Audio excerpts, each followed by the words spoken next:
Hello dear student, कैसे हैं आप सभी। आशा करता हूँ सभी फिट होंगे। प्यारे बच्चों, आज की इस वाली वीडियो में हम लोग चैप्टर नंबर 12 डायरेक्ट और इन्वर्स जो हमारा प्रोपोर्शन है उसका टेस्ट पेपर सॉल्व करने जा रहे हैं। लेकिन मैं चाहता हूँ कि इस टेस्ट पेपर को सॉल्व करने से पहले आपके जो दिमाग में एक छोटा सा डाउट रहता है कि कब हमें डायरेक्ट प्रोपोर्शन सॉल्व करना है और कब हमें इन्वर्स वाला फॉर्मूला यूज़ करके उसका सॉल्व करना है। हमें पता कैसे चलेगा कि डायरेक्ट वाले क्वेश्चन कौन से हैं और इन्वर्स वाले क्वेश्चन कौन से हैं। तो मैं आपको बेसिक कॉन्सेप्ट क्लियर कर देता हूँ कि आप क्वेश्चन पढ़ करके ही समझ जाओगे कि कौन से क्वेश्चन डायरेक्ट के हैं और कौन से इन्वर्स के हैं। तो आइए कॉपी में चलते हैं, पहले कॉन्सेप्ट समझते हैं, उसके बाद जल्दी से जितने से ज़्यादा क्वेश्चन हो सकेंगे हम लोग इसी वीडियो में कवर करने की कोशिश करेंगे। तो आइए जल्दी से इसका कॉन्सेप्ट समझा जाए। तो देखो, यहाँ पर मैंने आपको समझाने के लिए कुछ क्वेश्चंस ले लिए हैं जो कि एग्जांपल के तौर पर आपको एकदम डायरेक्ट समझ में आ जाएगा कि कब हमारा डायरेक्ट प्रोपोर्शन होता है।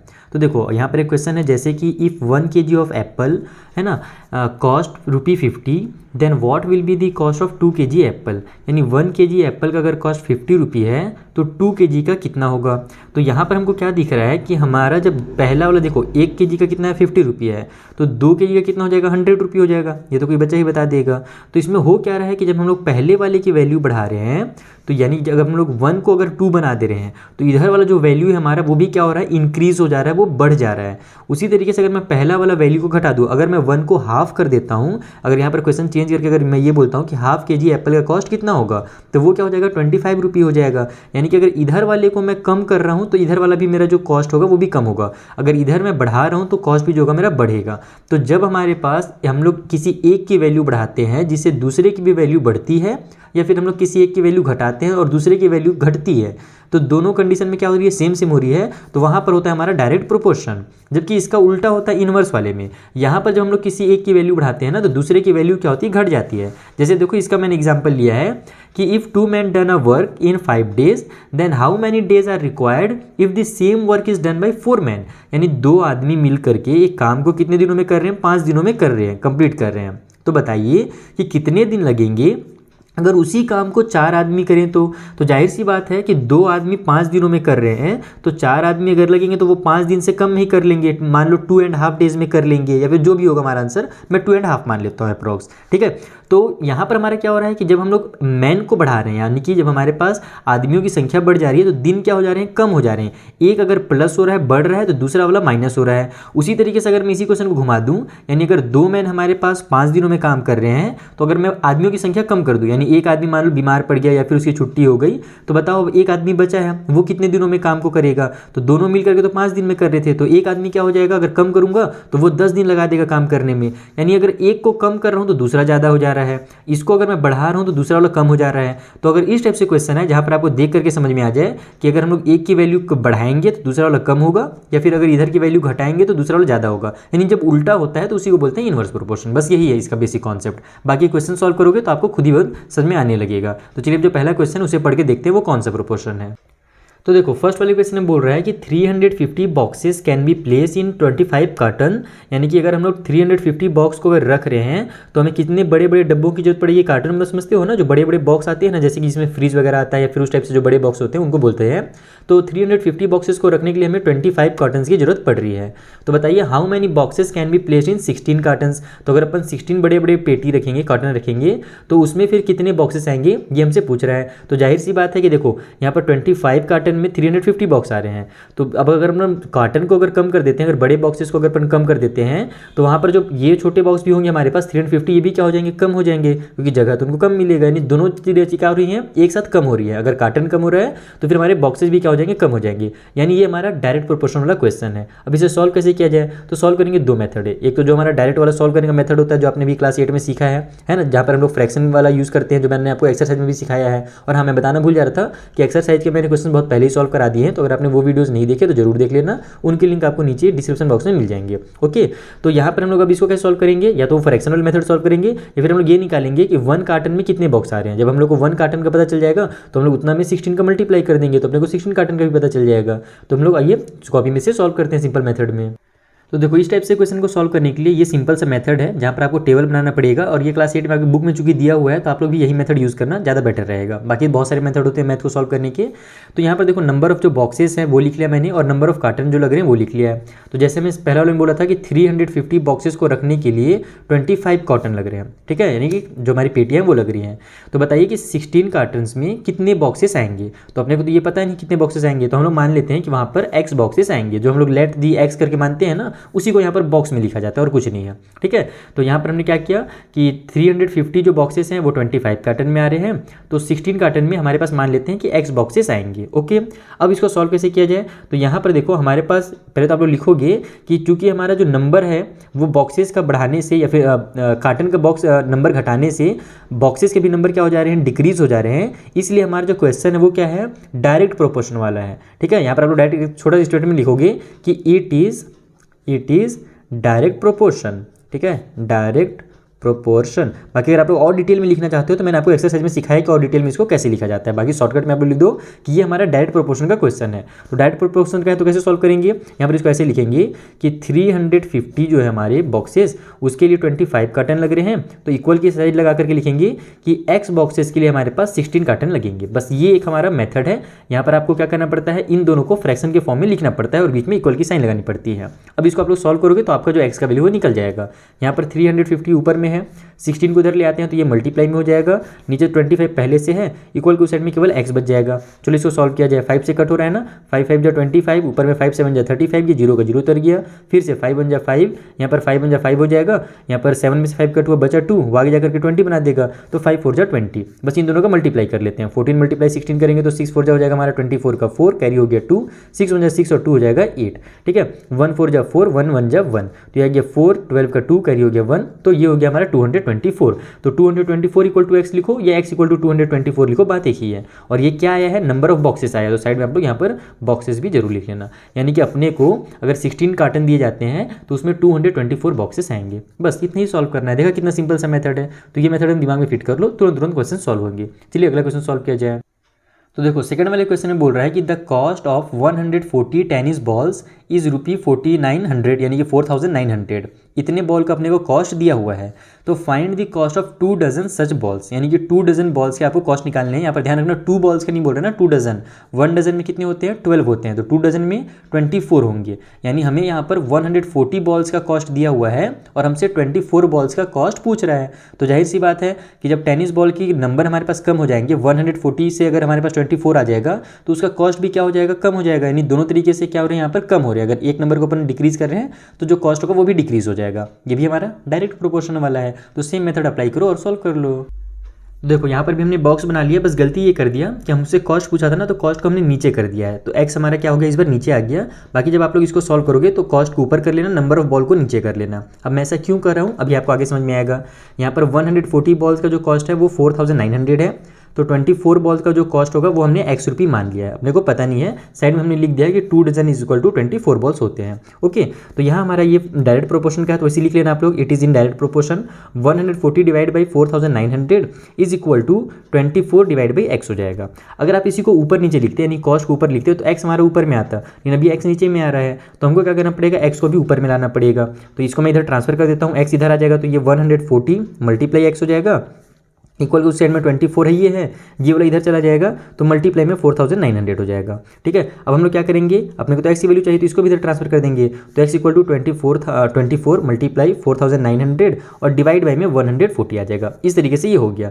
अब यहाँ पर अगर मैं मान लो अगर मैं x वाले को ऊपर रखता ना, तो मुझे इतना लंबा चौड़ा यानी कि बार बार यहाँ पर ट्रांसफर वगैरह करने की जरूरत नहीं पड़ती, मेरा पहले से x ऊपर में आ जाता, जैसे क्वेश्चन नंबर 1 में आया था। तो आप लोग दोनों तरीके से सॉल्व कर सकते हो, गलत कोई भी नहीं है, बस इसमें एक स्टेप थोड़ा सा लिखना पड़ता है ट्रांसफर करके। ठीक है, अब इसको आप लोग सॉल्व करो। जैसे पहले तो मेरा 0 से 0 कैंसिल हो रहा है, उसके बाद 7 2 जा 14, 7 7 जा 49 और ये 0 भी दिख रहा है तो इसको उतार लेते हैं। उसके बाद 2 से भी ये कट हो रहा है, 2 1 जा 2, 2 12 जा हो जाएगा मेरे पास यहाँ पर 24।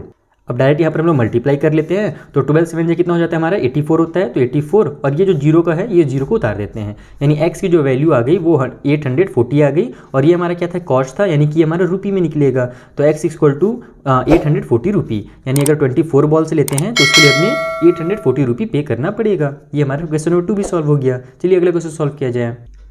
तो देखो थर्ड क्वेश्चन है कि the railway fair for 61 kilometre is ₹183, यानी कि जो ट्रेन का किराया होता है, रेलवे का जो चार्ज होता है वो 61 किलोमीटर के लिए 183 रुपये है। तो बताइए कि जो किराया होगा, जो फेयर होगा 53 किलोमीटर के लिए, वो कितना होगा। तो जाहिर सी बात है कि अगर हमारा डिस्टेंस कम हो जा रहा है तो जो किराया होगा वो भी क्या हो जाएगा, कम हो जाएगा। यानी ये भी हमारा डायरेक्ट प्रोपोर्शनल वाला क्वेश्चन है। आइए सॉल्व किया जाए।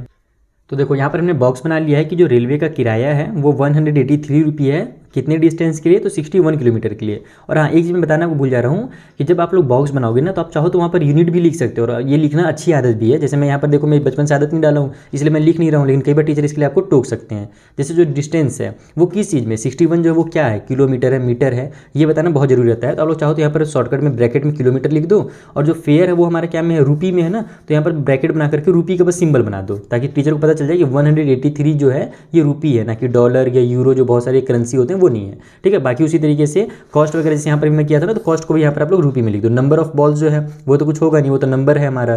ठीक है। बाकी कॉस्ट वगैरह या फिर जो भी जहाँ पर यूनिट का जरूरत पड़ता है, जैसे किलोमीटर, मीटर है ना, लीटर, ये सब चीज़ें जहाँ पर होती है वहाँ पर आप लोग जरूर लिखा करो। तो यहाँ पर हमने रेलवे के फी को ऊपर लिखा ताकि मेरा एक्स ऊपर में आ जाए। अब मैं यहाँ पर इसको लिख दूंगा कि ये हमारा क्या है, डायरेक्ट प्रोपोर्शन में है, क्योंकि हमारा जो वैल्यू अगर डिस्टेंस कम हो रहा है तो फेयर भी कम हो जाएगा, इसलिए ये बन जाएगा 183 डिवाइड बाई में 61 is equal to x by में 53। इस तरीके से बन गया। एक्स की वैल्यू चाहिए, डायरेक्ट इसको ट्रांसफर कर दो, बस एक ही बार में आ जाएगा आंसर। 183 मल्टीप्लाई में 53 डिवाइड बाई में 61 इज इक्वल टू एक्स हो जाएगा। अब देखो इसको सॉल्व करने के लिए बस यहाँ पर ज़्यादा दिमाग नहीं लगाना है आपको, डायरेक्ट ये देखना है कि 6 के टेबल में 6 3 18 आता है, तो इसका मतलब 60 के टेबल पर अगर अपन 3 टाइम पढ़ते तो 180 आ जाता। ओके। उसी तरीके से अगर 61 का टेबल पढ़ रहा हूँ मैं, तो 1 3 जब 3 भी आ जाएगा, यानी कि अगर 61 का आप लोग 3 से मल्टीप्लाई करोगे ना, 61 का टेबल 3 टाइम पढ़ोगे तो 183 जरूर आएगा। तो इसको यहाँ पर हम लोग 3 टाइम पे कंप्लीट कर लेते हैं। ठीक है। अब इन दोनों का मल्टीप्लाई कर दो, तो 3 3 हो जाएगा 9 और 3 5 जो हो जाएगा हमारे पास कितना, 15, यानी 159 रुपये लगेगा कॉस्ट कहाँ तक का, 53 किलोमीटर का। तो इस तरीके से आपको इस क्वेश्चन को सॉल्व करना था। ये भी हमारा सॉल्व हो गया। चलिए नेक्स्ट क्वेश्चन में चला जाए। तो देखो फोर्थ वाले क्वेश्चन में बोल रहा है कि 10 people can dig a trench in 6 days, यानी कि 10 लोग मिल करके एक ट्रेंच को क्या कर रहे हैं, उसकी खुदाई कर रहे हैं, है ना। ट्रेंच मतलब एक तरह से आप कह सकते हो गुफा वगैरह जो होता है ना, उसको निकालना बोला जाता है। ठीक है। तो 10 लोग मिल करके, यहाँ पर सिंपल समझो कि 10 लोग मिल करके एक काम को कितने दिनों में कर रहे हैं, 6 डेज में कर रहे हैं।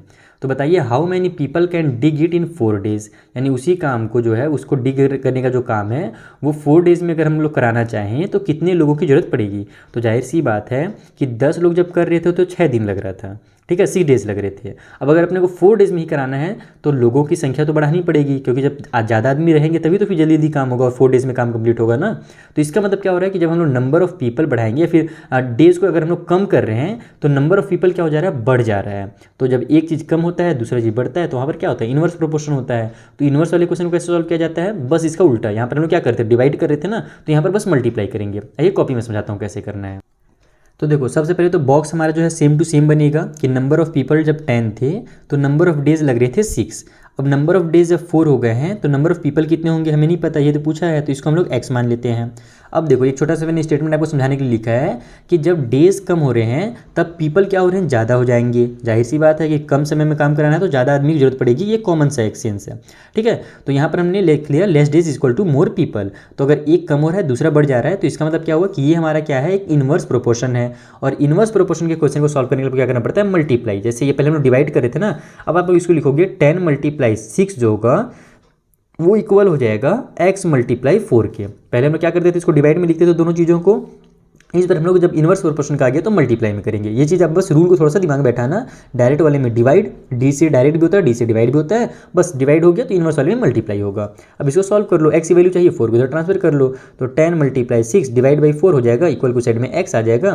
तो ये मेरा 4 से कट हो रहा है, कोई 4 से तो नहीं हो रहा लेकिन 2 से कट जरूर हो रहा है। 2 2 जा 4, 2 3 जा 6, 2 1 जा 2, 2 5 जा 10। अब 5 मल्टीप्लाई 3 आ गया तो 5 3 जा कितना होता है, 15 होता है। तो x इक्वल टू 15 लिख लो डायरेक्ट। तो यहाँ से हमारा नंबर जो पीपल हो जाएगा वो 15 हो जाएगा, यानी अगर 4 दिन में ही काम कराना है तो वहाँ पर 15 लोगों की जरूरत पड़ेगी, है ना। इक्वल टू आप लोग यहाँ पर 15 पीपल भी कर सकते हो डायरेक्ट। ओके। तो इस तरीके से आपको इनवर्स वाले क्वेश्चन को सॉल्व करना रहता है कि देखा और ज़्यादा सिंपल है ये तो डायरेक्ट वाले से भी। चलिए जो अगला क्वेश्चन है 5th वाला नंबर, उसे भी सॉल्व किया जाए। तो देखो 5th वाले क्वेश्चन में बोल रहा है कि 30 man can finish a piece of work in 28 days, यानी कि 30 आदमी मिलकर के काम को 28 दिनों में कर रहे हैं। तो बताइए how many days will be taken by 21 man to finish it, यानी कि अगर उसी काम को 21 मैन को दिया जाए तो वो कितने दिन लगाएंगे, तो 30 मैन वहाँ पर 28 डेज लगा रहे थे। तो अगर हम लोग मैन की संख्या कम कर देते हैं, अगर आदमी वहाँ से हम लोग कम कर देते हैं, तो अब टाइम क्या लगेगा, ज़्यादा लगेगा उस काम को करने में। तो ये जो नंबर ऑफ डेज है वो क्या हो जाएगा, बढ़ जाएगा, यानी कि less man is equal to more days. तो एक चीज़ कम हो रहा है, दूसरा बढ़ जा रहा है, तो ये भी मेरा इनवर्स वाला क्वेश्चन है, यानी यहाँ भी मल्टीप्लाई वाला फॉर्मूला लगेगा। चलिए सॉल्व करते हैं। तो देखो यहाँ पर भी इस तरीके से लिख लो कि नंबर ऑफ डेज कितने लग रहे हैं और नंबर ऑफ मैन कितने हैं। तो मैंने डेज के ऊपर क्यों लिखा, ताकि मेरा एक्स जो है वो ऊपर आ जाए, और एक्स ऊपर रहेगा तो जल्दी से सॉल्व हो जाएगा, दोबारा मेरे को ट्रांसफर वगैरह नहीं करना पड़ेगा। तो नंबर ऑफ डेज था 28 और उस टाइम मैन की संख्या थी 30। उसके बाद बोला गया है कि 21 मैन रहेंगे तो कितने डेज लगेंगे, वो हमें नहीं पता है, तो हमने उसके जगह पर एक्स लिख लिया। यहाँ पर लिख लो less man is equal to more days, कम आदमी है तो दिन की संख्या ज़्यादा लगेगी, इसलिए मेरा क्या होगा, एक इनवर्स प्रोपोर्शन का क्वेश्चन होगा। तो इनवर्स प्रोपोर्शन में हम क्या करते हैं, वैल्यूज़ का multiply, 28 multiply 30 is equal to x multiply 21। इस तरीके से अपने को तो एक्स की वैल्यू चाहिए, 21 की इधर ट्रांसफर कर दो, तो 28 मल्टीप्लाई 30 हो जाएगा, 21 चूँकि इधर मल्टीप्लाई में इधर आकर के डिवाइड में हो जाएगा, इक्वल की साइड में एक्स बच जाएगा। 7 से कट हो रहा है, 7 से कट कर लेते हैं, 7 3 जा 21, 7 4 जा 28, अब 3 1 जा 3 और 3 10 जा 30 हो गया। तो 4 का 10 से मल्टीप्लाई हो तो 40 आ जाएगा। तो डायरेक्ट मैं यहाँ पर लिख देता हूँ x इक्वल टू 40, यानी कि वहाँ पर 40 डेज लग जाएंगे अगर अपन केवल 21 मेन से काम कराते हैं। तो इस तरीके से ये हमारा क्वेश्चन यहाँ पर सॉल्व होता है। चलिए नेक्स्ट क्वेश्चन। तो देखो ये हमारा लास्ट क्वेश्चन है इस टाइप से क्वेश्चन का, उसके बाद फिर ऑब्जेक्टिव वाले क्वेश्चन आ जाएंगे। ये वाला क्वेश्चन अगर आपने बना लिया तो आपने पूरे मैथ का जो ये हमारा चैप्टर है ना, डायरेक्ट इनवर्स प्रोपोर्शन, ये पूरी तरीके से आपने समझ लिया है और बहुत ही ईजी क्वेश्चन है। आपको बस थोड़ा सा इसका कॉन्सेप्ट में समझा देता हूँ। ये बोल रहे हैं यहाँ पर कि a garrison of 200 man had provision for 45 days. एक गैरिजन है, गैरिजन मतलब जहाँ पर मेरे हिसाब से आर्मी वगैरह का जो ग्रुप बनता है ना, शायद उसी को बोला जाता है। तो सिंपल आप लोग इसको समझो, ज़्यादा अगर वैकेब में जाओगे ना तो कन्फ्यूज हो जाओगे। आप लोग क्वेश्चन समझो कि हमसे ये कहा जा रहा है कि 200 मैन का प्रोविजन है, प्रोविजन का मतलब होता है खाना पीना, ठीक है, राशन का सामान जिसे बोलते हैं हम लोग। तो 200 मैन का खाना है एक गैरिजन में, कितने दिनों के लिए, 45 डेज के लिए। अब क्या हुआ, आफ्टर 15 डेज, 15 दिनों तक उन्होंने खाना खा लिया, ठीक है। गैरिजन में जैसे आदमी लोग थे आर्मी वाले, तो 200 आदमी थे, वो 45 दिनों का खाना था, तो उन लोग 15 दिनों तक वहाँ पर खाना पीना खा लिए। बचा कितने दिनों का खाना, 30 डेज़ का खाना भी बचा है, ओके। लेकिन क्या होता है कि 40 more man join the garrison, 40 और आदमी वहाँ पर आ जाते हैं, 40 मैन और आ गए। तो 200 थे, 40 और आ गए, तो क्या हो गया, 240 मैन हो गए। तो बताइए कि number of days for which the remaining food will last, यानी जो खाना बचा हुआ था अब जो 30 दिनों तक चलता, वो अब कितने दिनों तक चलेगा अगर 40 आदमी और आ गए तो देखो घुमा करके बहुत ही लंबा दिख रहा है, लेकिन अगर आप इसका कॉन्सेप्ट समझोगे सॉल्यूशन का ना, तो बहुत आसानी से सॉल्व होता है। आइए मैं आपको कॉपी में समझाता हूँ कैसे सॉल्व करना है। तो देखो यहाँ पर अब आपको ना थोड़ा सा एक्स्ट्रा स्टेटमेंट लिखना पड़ेगा। उसमें क्या करना है आपको कि बताना है नंबर ऑफ मैन कितने हमारे पास, तो 200 मैन थे स्टार्टिंग में। उस टाइम फूड जो था वो कितने दिनों तक चलेगा, फूड विल लास्ट आप लिखो, थोड़ा सा अच्छा लगेगा, ग्रामेटिकली मिस्टेक यहाँ पर। तो जो खाना चलेगा उस कंडीशन में 200 मैन के लिए, तो 45 डेज़ का था स्टार्टिंग में, जिसमें से 15 डेज़ का उन्होंने कंज्यूम कर लिया। वहाँ पर लिखा था ना आफ्टर 15 डेज़, यानी 15 डेज़ तक वो भूखे तो नहीं होंगे ना, खाना तो खाए होंगे। तो हम लोग क्या करेंगे, 45 में से 15 माइनस करेंगे, तो हमें पता चल जाता है कि 30 डेज़ का जो खाना है वो अभी बचा हुआ है। 200 मैन के लिए 30 डेज़ का खाना बचा हुआ है, ओके। तो अब क्या हो गया, now total number of man, ठीक है, आप लोग लिखो अब टोटल जो मैन आ गए हैं, टोटल नंबर ऑफ मैन वो कितने हो गए, तो 200 पहले से थे प्लस अब 40 और आ गए हैं, तो अब जो है 240 मैन हो गए हैं। तो अब जो हमारा खाना चलेगा वो कितने दिनों तक चलेगा, तो हम लोग उसको मान लेते हैं x दिनों तक चलेगा। तो इसका जल्दी से आप लोग एक बॉक्स बना लो पहले, तो यहाँ पर इस तरीके से, ये वाला मेन है ना, ये 30 डेज वाला कॉन्सेप्ट समझना जरूरी कि जितने दिनों तक खत्म हो गया है उसको आपको वहाँ पर सब्ट्रैक्ट करना पड़ेगा। तो देखो पहले तो आप लोग लिखोगे कि नंबर ऑफ, पहले हम लोग क्या निकालना है, डेज निकालना है ना, तो नंबर ऑफ डेज ऊपर में लिख देता हूँ ताकि एक्स मेरा ऊपर में आ जाए। तो नंबर ऑफ डेज ऊपर लिख लेते हैं, नंबर ऑफ मैन नीचे लिख लेते हैं, ओके। इसको ऐसे मैं बॉक्स बना लेता हूँ। तो यहाँ पर हमारे पास नंबर ऑफ मैन कितने थे, 200 थे, तो उस कंडीशन में खाना कितने दिनों का बचा था, 30 डेज़ का बचा था। ये ध्यान रखना ना, 45 यहाँ पर नहीं लिखना है, 30 लिखना है, ओके। तो अब हमारे पास 240 मैन आ गए हैं, तो कितने दिनों तक का खाना है तो हमें नहीं पता, हम लोग उसको x मान लेते हैं। अब इसको आप लोग बॉक्स ऐसे बंद करो, यहाँ पर लिखो मोर मैन, यानी कि ज़्यादा आदमी हो जा रहे हैं, तो जो नंबर ऑफ डेज है वो क्या हो जाएगा, कम हो जाएगा। नंबर ऑफ डेज या फिर जो भी आप लिखना चाहो लिख सकते हो, मैं एकदम फटाफट स्टेटमेंट लिखता हूँ तो ज़्यादा मैं ध्यान नहीं देता हूँ इन सब चीज़ों में, ठीक है। तो यहाँ पर आप लोग ऐसे भी लिखोगे तो एकदम सही कहलाएगा, गलत नहीं कहलाएगा। तो आदमी ज़्यादा हो जा रहे हैं तो डेज कम हो जा रहा है, इसका मतलब क्या है, it is in inverse proportion. ये हमारा इनवर्स प्रोपोर्शन का क्वेश्चन है, यहाँ से ये क्लियर हो गया। और अगर इनवर्स प्रोपोर्शन का क्वेश्चन है तो हमारा सॉल्व हो जाएगा मल्टीप्लाई वाले रूल से। ये हो जाएगा 30 multiply 200 is equal to x multiply 240। 1 second, इस तरीके से हम लोग इसको लिख लेंगे। अब अपने को x की वैल्यू चाहिए तो 240 को उधर ट्रांसफर कर दो, तो 30 मल्टीप्लाई इक्वल टू 200 डिवाइड में ये हमारा 240 हो जाएगा, इक्वल की उस साइड में हमारे पास x बच जाएगा। पहले तो मैं 0 से 0 कैंसिल करता हूँ, उसके बाद और क्या कट हो रहा है, 4 से ये हो रहा है मेरा, 4 6 जा हमारा 24 होता है, 4 5 जा हमारा 20 होता है। अब ये दोनों 6 से कट हो रहे हैं, 6 1 जा 6, 6 5 जा 30, 5 मल्टीप्लाई 5 बच गया, तो 5 5 जा कितना होता है 25 होता है, यानी x इक्वल टू 25 हो गया। और ये क्या निकला है, नंबर ऑफ डेज निकला है, तो यहाँ पर डेज भी आप लोग जरूर लिखना। यानी कि अगर वहाँ पर 240 मैन हो जाते हैं तो वो जो खाना है अपना वो केवल 25 डेज का बचा है। और ये बहुत ही इंपॉर्टेंट क्वेश्चन है। इस टाइप से क्वेश्चन आपको आगे चलकर क्लास 10 में 11 में जब आप कॉम्पिटिशन की तैयारी करोगे, IAS वगैरह बनने की कोशिश करोगे, तब भी ये क्वेश्चन पूछा जाता है। ठीक है, इस टाइप से क्वेश्चन अगर आपका बेसिक यहाँ पर क्लियर हो गया तो आपको बहुत ज़्यादा आगे चल करके ना हेल्प मिलेगा। तो ये हो गया हमारा क्वेश्चन नंबर 6 सॉल्व। चलिए अब जो आगे क्वेश्चन है 7 8 उन्हें भी सॉल्व किया जाए। तो देखो अब जो हमारे क्वेश्चन आ रहे हैं वो टिक करने वाले क्वेश्चन है, तो हम लोग इसमें ज़्यादा स्टेटमेंट वगैरह नहीं लिखेंगे, बस इतना मैं आपको समझाऊंगा कि डायरेक्ट वाला है या इन्वर्स वाला है, और उसका मेथड लगा करके हम लोग इसको सॉल्व कर लेंगे कॉपी में। जैसे देखो 7th वाले क्वेश्चन बोल रहा है कि 6 pipes can fill a tank in 24 minute. 6 pipe को अगर अपन एक टैंक में लगाते हैं तो वो जो टैंक है इतना बड़ा है कि वो 24 मिनट में फुल हो जाता है। तो बताइए कि 1 पाइप जो होगा वो उस टैंक को कितने देर में फिल करेगा। तो ध्यान दो कि 6 पाइप जो है वो 24 मिनट लगा रहे हैं, तो अगर मैं वहाँ से 5 पाइप हटा दूँ, केवल एक ही पाइप से पानी जाएगा तो धीरे धीरे तो वो बहुत ज़्यादा टाइम लगाएगा, यानी 24 से तो वो बहुत ही ज़्यादा एक्स्ट्रा टाइम लग जाएगा। तो उस कंडीशन में इसका मतलब क्या हुआ कि अगर अपन नंबर ऑफ पाइप कम कर रहे हैं तो नंबर ऑफ जो टाइम है यानी नंबर ऑफ मिनट जो है वो क्या हो जा रहा है, बढ़ जा रहा है। तो जब एक चीज़ कम हो रहा है दूसरा बढ़ रहा है, तो ये हमारा इनवर्स प्रोपोर्शन का क्वेश्चन हो गया। और इनवर्स वाले को मल्टीप्लाई वाले मेथड से सॉल्व करते हैं। तो चलिए जल्दी से कॉपी में सॉल्व किया जाए।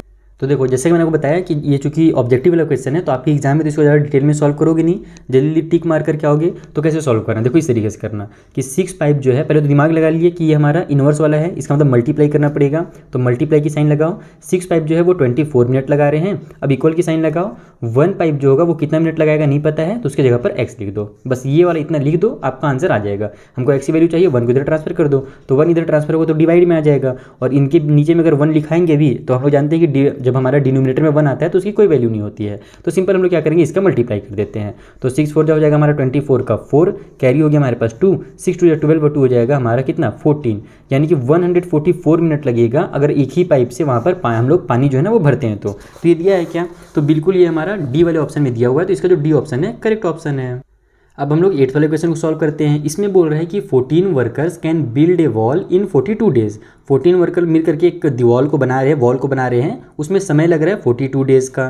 तो बताइए अगर एक ही अकेला आदमी अगर बनाएगा तो कितने दिन में वो जो काम है वो हमारा कंप्लीट होगा। तो जाहिर सी बात है यहाँ पर ये क्लियर दिख रहा है कि अगर 14 वर्कर इतने दिनों में काम कर रहे हैं तो एक वर्कर जो है बहुत ज़्यादा समय लगाएगा, यानी नंबर ऑफ अगर अपन वर्कर कम कर दे रहे हैं तो नंबर ऑफ डेज जो होगा वो ज़्यादा हो जाएगा, यानी ये भी हमारा इनवर्स प्रोपोर्शन का क्वेश्चन है। तो यहाँ पर भी क्या करना पड़ेगा, 14 इस तरीके से देखो मैं कॉपी में जैसे सॉल्व करूँगा उसी को मैं आपको यहाँ पे समझा देता हूँ।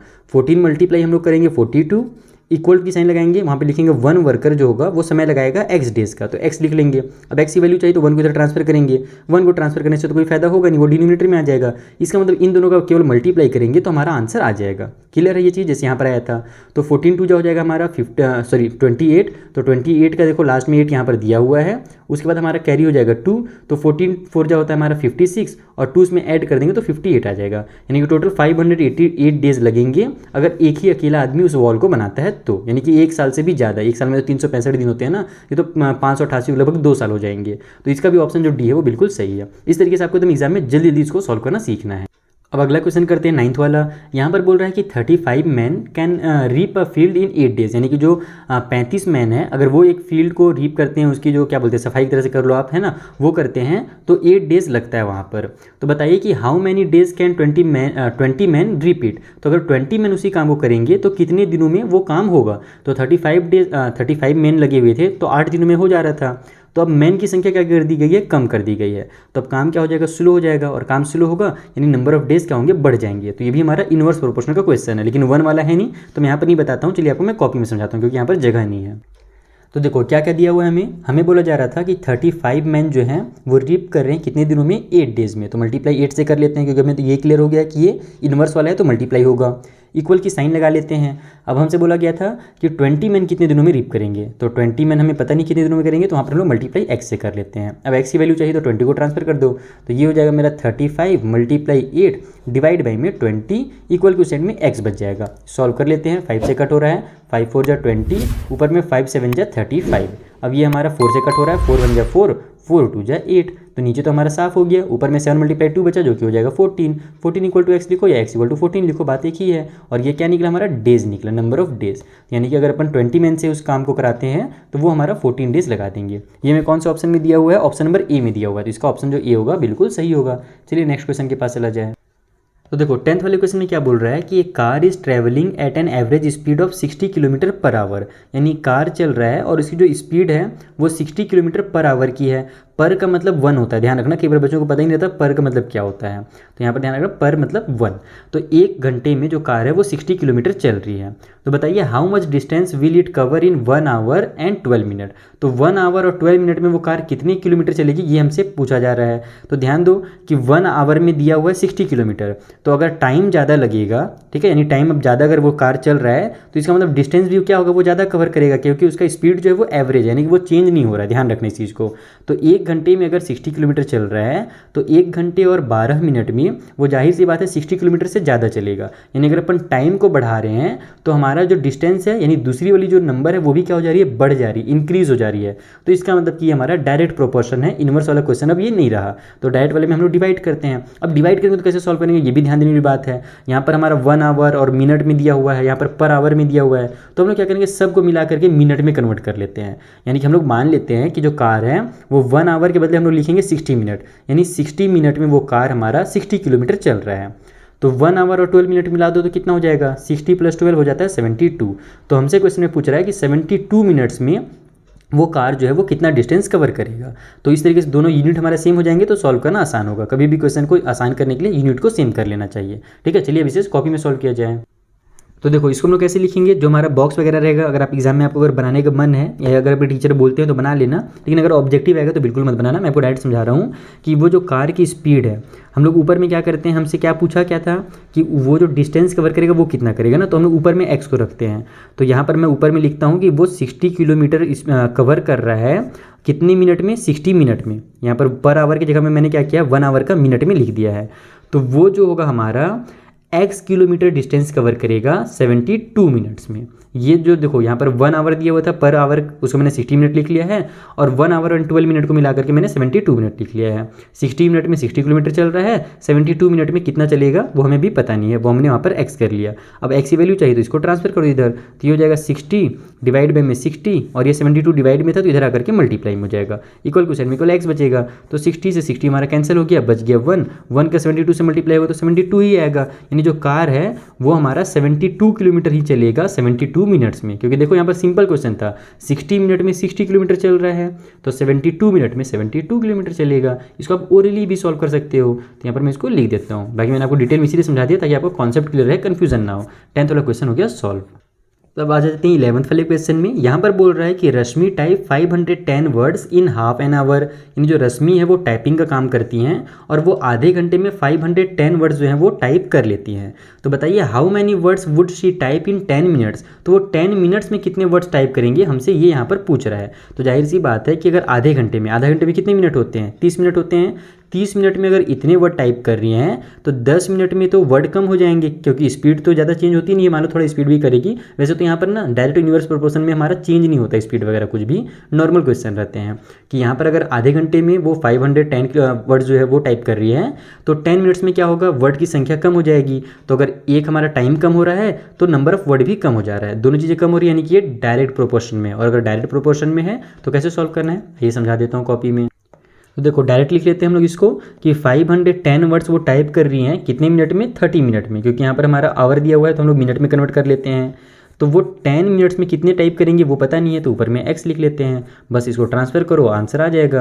ये हो जाएगा 510 मल्टीप्लाई 10, क्योंकि डिवाइड में था तो इधर आकर के मल्टीप्लाई में हो जाएगा, डिवाइड बाई में 30 इक्वल टू साइड में जो x है वो तो रहेगा ही रहेगा।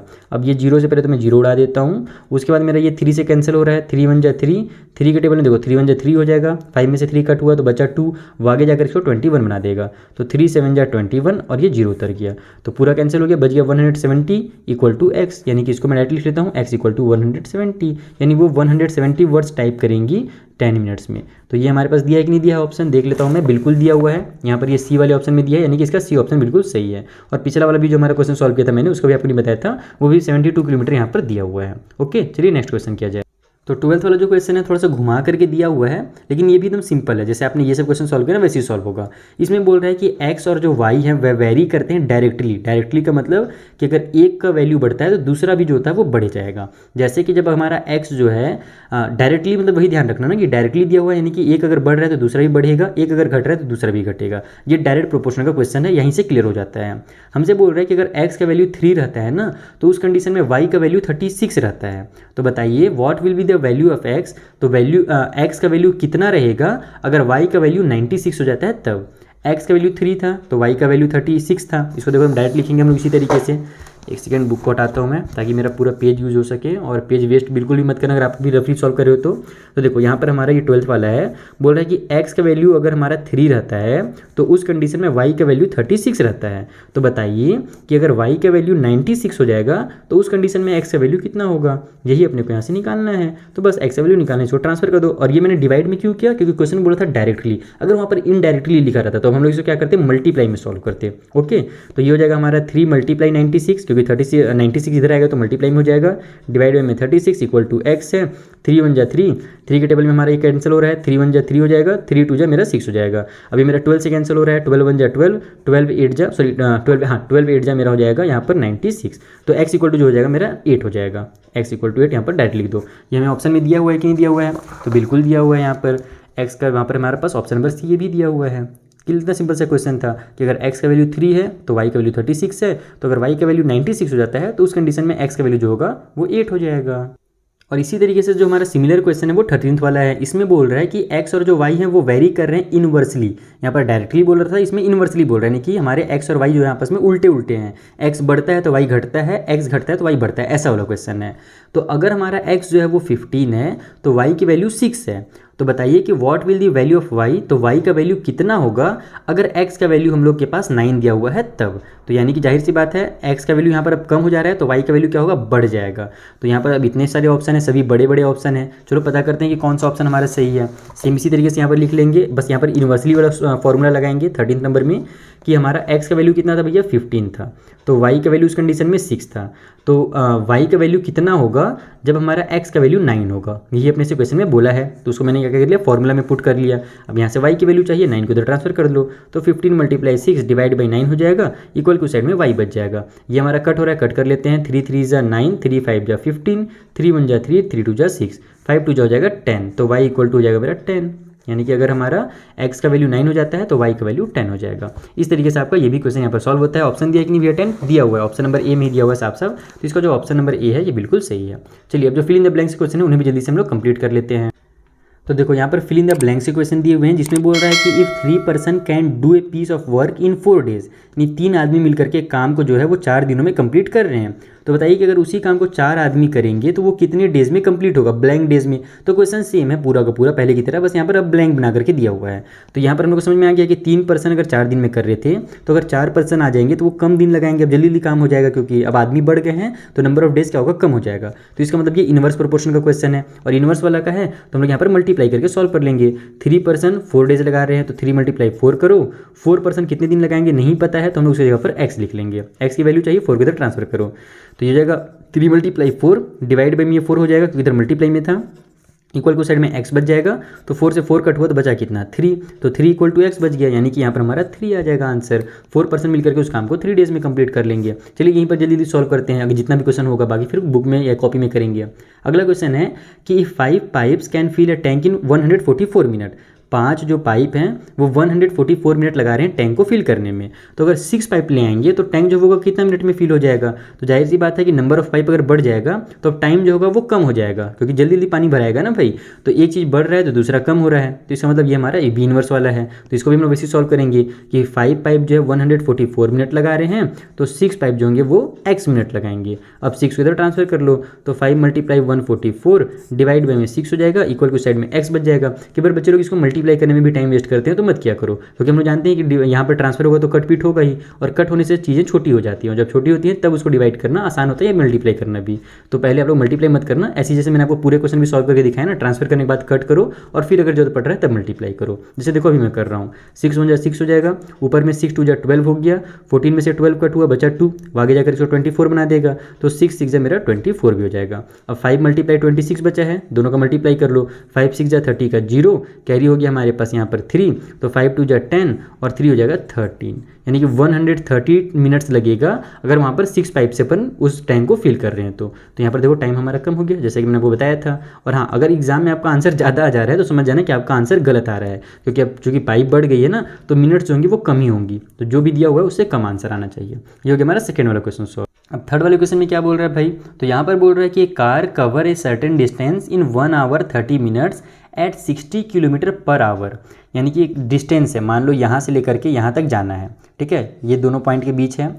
तो एक कार एक यहाँ से यहाँ तक जाने के लिए अगर वो कार 60 किलोमीटर पर आवर की स्पीड से चल रहा है, यानी कि 1 घंटे में अगर वो कार 60 किलोमीटर की स्पीड से चल रहा है तो उसको जो समय लग रहा है ना यहाँ से यहाँ तक जाने में वो 1 hour और 30 minutes लग रहा है। यहाँ से यहाँ तक पहुँचने में कितना लग जा रहा है, 1 hour and 30 minutes। तो बताइए कि if it moves eight 45 kilometre पर आवर, यानी कि अगर उसकी स्पीड को कम कर दें, 60 किलोमीटर से अगर स्पीड हमारा कम हो जाए, 45 किलोमीटर में आ जाए हम लोग, तब उसको कितने समय लगेंगे वहाँ तक पहुँचने में। तो पहले 1 hour 30 minutes लग रहा था इसी स्पीड से, तो अब तो टाइम कम हो गया है, सॉरी स्पीड कम हो गया है, तो टाइम क्या लगेगा, ज़्यादा लगेगा। तो एक चीज़ कम हो रही है दूसरी चीज़ बढ़ जा रही है, इसका मतलब ये भी मेरा क्या है, इन्वर्स वाला क्वेश्चन है। आइए अब थोड़ा सा ये चूँकि बड़ा टिप से क्वेश्चन है तो मैं आपको कॉपी में समझाता हूँ, और इसमें यहाँ पर अब खिचड़ी बनने लगेगा नहीं तो देखो यहाँ पर भी जो चीज़ें दी गई हैं हमें वो जो है आवर में और मिनट में मिक्स करके दी गई हैं, तो हम लोग पूरा मिनट में कर लेते हैं। यानी सबसे पहले लिखते हैं कि जो 60 किलोमीटर की स्पीड से चल रहा है तब उसको कितना समय लग रहा है, तब उसको 1 hour and 30 minutes लग रहा है। तो 1 hour में होता है 60 मिनट और प्लस में ये 30 मिनट इक्वल टू हो जाएगा 90 मिनट, यानी कि 60 किलोमीटर आवर की स्पीड से चल रहा है तब उसको 90 मिनट लग रहा है। तो बताइए कि अगर वो 45 किलोमीटर आवर की स्पीड से चलेगा तो वो कितना मिनट लगेगा, तो हमें पता नहीं है, तो हम लोग एक्स मान लेते हैं, बस यहाँ पर इसको ट्रांसफर कर दो इधर, तो 60 × 90 डिवाइड बाई में 45 इक्वल टू हो जाएगा मेरा एक्स। अब मेरा कट हो रहा है, ये दोनों 9 से कट हो रहे तो मैं डायरेक्ट 9 से कट कर देता हूँ, 9 10 जा 90, 9 5 जा 45। उसके बाद ये दोनों 5 से भी कट हो रहे हैं, तो 5 से भी कट करो, जैसे कट करना चाहो कट लो, यहाँ पर ये पूरा कट हो रहा है, 5 1 जा 5, 5 2 जा 10, ऐसे भी हो रहा है। तो अब 62 जा कितना हो जाएगा, 120 हो जाएगा, तो 120 इक्वल टू एक्स हो जाएगा। तो आप लोग इसको अगर फिल इन ब्लैंक में है तो 120 मिनट भी लिख सकते हो। देख लेता हूँ मैं क्या दिया हुआ है ब्लैंक के बाद, आवर में दिया हुआ है, देखो ब्लैंक के बाद इस तरीके से आवर लिखा हुआ है, तो इसको हम लोग क्या करेंगे, आवर्स में कन्वर्ट कर लेंगे। 60 मिनट में होता है 1 hour, तो 120 मिनट में कितने आवर होंगे, बस 1 hour और 1 hour मिला करके 2 hour, क्योंकि 60 minute plus 60 minute equal to होता है मेरा 120 मिनट। तो 60 मिनट का 1 hour हो जाएगा और ये 60 मिनट का 1 hour हो जाएगा, तो 1 और 1 मिला करके 2 hour हो जाएगा। तो यहाँ पर आप लोग ब्लैंक में 120 मिनट नहीं लिखना है, 2 hours लिखना, नहीं तो ये भी गलत हो जाएगा। ध्यान रखना अगर आप लोग इस तरीके से 120 लिख देते हो तो, क्योंकि ब्लैंक के बाद डायरेक्ट वहाँ पर आवर पहले से लिखा हुआ है। तो ये हमारा थर्ड पार्ट होता है। चलिए फोर्थ पार्ट किया जाए। तो देखो फोर्थ वाला जो क्वेश्चन है बहुत ही छोटा सा क्वेश्चन है, बस इसमें आपको कंफ्यूज करने के लिए डेसिमल का यूज़ किया गया है, लेकिन मैं आपको चिंता मत करो, सिंपल समझा दूंगा। यहाँ पर बोल रहा है कि 8 ऑरेंजेस के जो कॉस्ट हैं वो 20 रुपये और 80 पैसा है। 20.80 लिखा हुआ है ना, 80 लिखा हुआ है, यानी कि 20 रुपये और 80 पैसा होगा वो। ओके, तो बताइए कि 5 ऑरेंजेस का जो कॉस्ट होगा वो कितने रुपये होंगे। तो 8 का कॉस्ट इतना है, तो 5 का कॉस्ट जाहिर सी बात है, अगर नंबर ऑफ ऑरेंज कम हो रहा है तो नंबर ऑफ कॉस्ट भी जो होगा वो भी कम हो जाएगा, है ना, क्योंकि अब हम लोग कम ऑरेंज ले रहे हैं तो पैसा भी तो कम देना पड़ेगा ना। तो दोनों चीज़ें एक साथ कम हो रही हैं, तो ये भी मेरा क्या है, डायरेक्ट प्रोपोर्शन में है। जब एक कम हो रहा है तो दूसरे की वैल्यू कम हो रही है तो डायरेक्ट हो गया। तो डायरेक्ट वाला है तो डायरेक्ट का फॉर्मूला लगाएंगे, नहीं डिवाइड वाला फॉर्मूला लगाएंगे और इसको सॉल्व करेंगे। आइए सॉल्व किया जाए। तो देखो यहाँ पर मैं डायरेक्ट इस तरीके से लिखता हूँ, अपने को कॉस्ट पता करना है ना, तो कॉस्ट मैं ऊपर लिख लेता हूँ। जैसे ये लिखता हूँ कि 8 ऑरेंजेस का जो कॉस्ट है वो 20 रुपये और 80 पैसा है, ठीक है, इक्वल टू उस साइड में 5 ऑरेंजेस का जो कॉस्ट होगा वो x रुपये होगा। ओके, अपने को x की वैल्यू चाहिए, 5 को इधर ट्रांसफर कर दो, तो ये हो जाएगा मेरा 20.80 मल्टीप्लाई में 5 डिवाइड बाई में 8 इज इक्वल टू x हो जाएगा। अब यहाँ पर चूंकि कट करने में हम लोग को तकलीफ होगा क्योंकि ये क्या है, डेसिमल में है, तो हम लोग क्या करेंगे, पहले मल्टीप्लाई करके देखेंगे। अगर मल्टीप्लाई करने से हमारा जो डेसिमल अगर वो हट जाता है तो अच्छी बात है, अगर नहीं हटेगा तो फिर जो हमारा ये जो बेसिक कॉन्सेप्ट वाला रूल मैंने आपको सिखाया डेसिमल वाले चैप्टर में, ऊपर नीचे 10 से या 100 से या 1000 से मल्टीप्लाई करने वाला, वो मेथड यूज़ करके इसको सॉल्व कर लेंगे। तो चूँकि अब यहाँ पर डेसिमल है तो हम लोग कट नहीं करेंगे, पहले मल्टीप्लाई करके देखते हैं।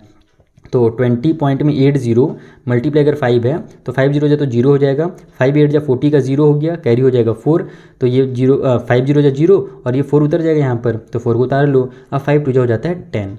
अब यहाँ पर हमारे पास डेसिमल के बाद 2 डिजिट थे, तो यहाँ भी आंसर में राइट साइड से 2 डिजिट के बाद डेसिमल लगा दो, तो 104.00 आ गया। यानी कि अब डेसिमल के बाद अगर 0 0 है तो लिखने की जरूरत है नहीं, तो इसको हम लोग क्या लिखेंगे, डायरेक्ट ऊपर में 104 लिखेंगे, डिवाइड बाई में 8 लिखेंगे, इक्वल टू साइड में x हो गया। अब इसको कट कर लो, पहले तो हमारा ये 2 से कट हो रहा है, 2 4 जा 8 हो जाएगा, 2 5 जा 10, 2 2 जा 4। फिर अब हमारे ये डायरेक्ट 4 से मैं कट कर लेता हूँ, 4 1 जा 4 हो गया, यहाँ पर हमारे पास 4 1 जा 4 होगा, 5 में से 4 कटा हुआ बचा 1, वो आगे जाकर इसको 12 बना देगा, तो 4 3 जा 12, तो 13 इक्वल टू x है या फिर x इक्वल टू 13 है, बात एक ही होता है। तो यानी कि जो कॉस्ट होगा 5 ऑरेंजेस का वो 13 रुपीज़ होगा। देखा कितना सिंपल था। फिर जो लास्ट पार्ट है उसे सॉल्व किया जाए।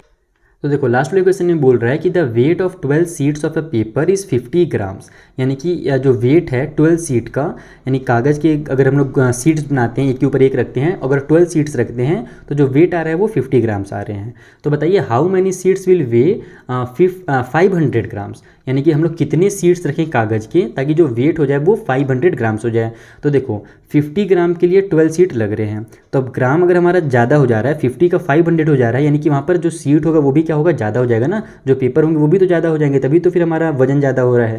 तो इसका मतलब अगर एक को बढ़ा रहे हैं तो दूसरा का वैल्यू भी बढ़ रहा है, तो ये भी हमारा डायरेक्ट प्रोपोर्शन का क्वेश्चन हो गया। और डायरेक्ट वाला है तो इसको भी हम लोग डिवाइड वाले मेथड से बनाएंगे, यानी इसको ऐसे लिखेंगे कि 12 सीट जो है वो हमारा, या फिर अपने को सीट निकालना है, नंबर ऑफ सीट निकालना है, तो हम लोग सीट को ऊपर लिखते हैं। 12 सीट का वेट जो है 50 ग्राम है। देखो डिवाइड वाला मैंने फॉर्मूला लगाया क्योंकि मुझे पता चल गया था डायरेक्ट का क्वेश्चन है। इक्वल की उस साइड में लिखेंगे जो एक्स सीट होंगे वो लगेंगे, उनका नहीं वेट होगा 500 ग्राम। चलो अब इसको खुद से सॉल्व करो, मुझे आंसर बताओ कि इसको इधर ट्रांसफर करोगे, कटपीट करोगे तो एक्स का वैल्यू जो होगा वो कितना आएगा। यहाँ पर वैसे तो ये फिल इन द ब्लैंक्स के में आ रहा था, लेकिन ये क्वेश्चन बना करके दे दिया गया है, कोई बात नहीं, होता है मिस टाइपिंग कई बार, चलेगा इतना। तो आप लोग मुझे जल्दी से कमेंट बॉक्स में आंसर बताओ क्योंकि लास्ट क्वेश्चन है, मुझे भी तो पता चले कि मैं उतने देर से मेहनत कर रहा हूँ तो मेरे बच्चे को कितना समझ में आया है। तो आप मुझे कमेंट बॉक्स में इसका आंसर जरूर बताना। चलिए अब हम लोग मिलते हैं नेक्स्ट वाले वीडियो में, जहाँ पर जो आगे के टेस्ट पेपर बचे हुए हैं उनको मैं आपको सॉल्यूशन प्रोवाइड करा दूंगा। बाकी मैंने एक्सरसाइज के पूरे पहले से सॉल्यूशन बना दिए हैं और सभी एक्सरसाइज के जो हमारे सॉल्यूशन के वीडियोस हैं ना, उनका लिंक आपको मैंने नीचे डिस्क्रिप्शन बॉक्स में प्रोवाइड करा दिया है। चलिए मिलते हैं नेक्स्ट वीडियो में, तब तक के लिए थैंक यू फॉर वॉचिंग।